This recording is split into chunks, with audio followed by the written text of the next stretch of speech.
I had already decided. My new life would begin without him. The words echoed through the upscale restaurant where we'd gathered to celebrate my daughter's college graduation.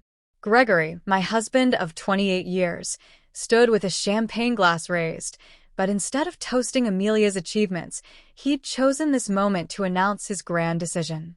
Forks froze midair. Conversation stopped. 50 faces turned toward us, waiting for the chaos they expected from me. Tears. Screaming. A dramatic, heartbroken exit. Instead, I smiled. Congratulations on your honesty. My name is Bianca Caldwell, 54 years old, and until this moment, I had played the role of the perfect wife and mother with impeccable dedication. I set aside my own ambitions while supporting Gregory through failed ventures, identity crises, and every whimsical career reinvention he chased. And I raised our brilliant daughter, Amelia, who now sat beside me frozen in disbelief, her graduation cap still crooked on her head. At the back table, I saw Cassandra Wells, Gregory's much younger girlfriend, shift uneasily. The same young woman who attended our Christmas parties, sought my advice, and smiled at me like I was a cherished friend. The same friends around her, who apparently knew everything and said nothing. With controlled grace, I slipped a sealed cream envelope from my handbag and placed it next to Gregory's plate. "What's this?" he asked, his confidence faltering. "Something to read later," I replied. I kissed Amelia's cheek. "I am unbelievably proud of you. This day is still yours." Then I stood, smoothing my dress, and addressed the silent room. "Please enjoy your meal. I hope you all have a wonderful afternoon."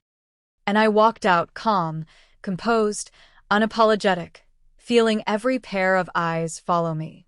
Outside, the Augusta heat hit me like a wall, but for the first time in years I could breathe. Behind me, the restaurant door flew open. Bianca. Gregory shouted, panic, cracking his voice. "What have you done?" I kept walking. The envelope contained the beginning of the plan I'd been quietly building for months.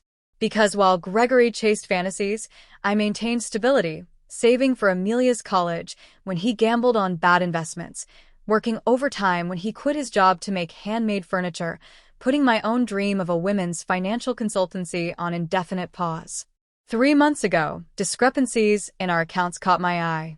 Small, subtle transfers, but I knew every inch of our finances. The red flags were unmistakable. Instead of confronting him, I began investigating. And what I found was exactly what I feared, and far worse.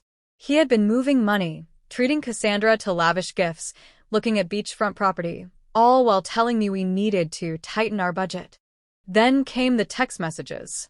Plans for their new life. Plans to leave me the day after Amelia's graduation. What Gregory didn't understand was that I'd spent my life tracking money trails. And I remembered the prenuptial agreement, his idea, not mine, with a fidelity clause that would destroy him now. While he spent a year plotting an escape, I spent a year preparing a case. By the time he made his grand announcement, he didn't know I had already filed for divorce that very morning. I drove home, not to cry, but to reclaim what was mine. Inside our colonial house, everything looked the same, but felt different. Upstairs, I found his suitcases packed, ready for his dramatic exit.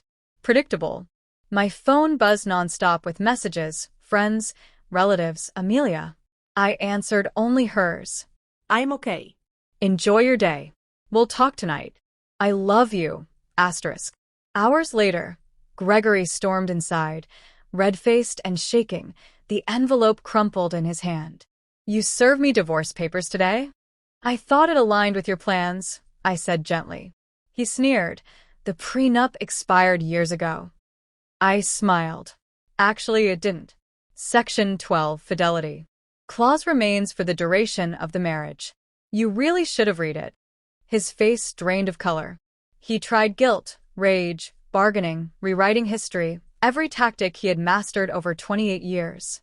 But the moment he heard the audio recording of him and Cassandra planning my public humiliation, his bravado collapsed. "Everyone is betraying me," he whispered. "Ironic, isn't it?" I replied. I left him with instructions to clear his belongings by tomorrow. His carefully staged new life was already falling apart. Cassandra's apartment lease hadn't even been approved. I had handled that as well.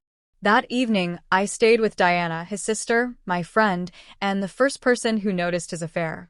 When Amelia arrived, she cried in my arms. "I should have told you earlier," I whispered. She shook her head. "Dad ruined the day, not you." But the night wasn't over. Gregory and Cassandra showed up, desperate and angry. He demanded I unfreeze the accounts. "They'll stay frozen until the hearing," I said. 3 days. Cassandra turned sharply. "What separate account? How much money?" Cracks. "Everywhere." Amelia confronted her father, heartbreak turning into strength. "You lied to Mom. You lied to me. And you stole from us." Gregory had no defense. They left, angry, confused, defeated.